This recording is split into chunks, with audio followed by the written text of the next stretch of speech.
Dito ako nakatayo nung time na tinatampakan ng bako yung malalim na hukay. Ayan po yung sinasabi ko na parang kristal na tubig. Dito po yun. Yan yun.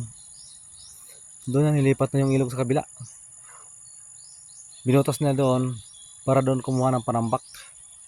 Ayun, medyo makani yan yung ano yung ang lalim na yun yung may lumot na yun Diyan yun, ang haba niyan.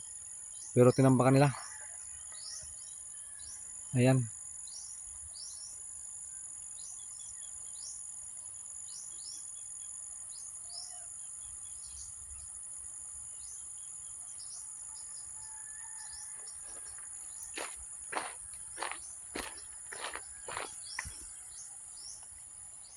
Doon nga, nagrereklamo pa yung may-ari doon na bakit daw pinalis yung ilog. Ayun, pinapaulit nila yan Yun. Tapos yung dam, ay yun nga pala, yung dam nandoon sa unahan.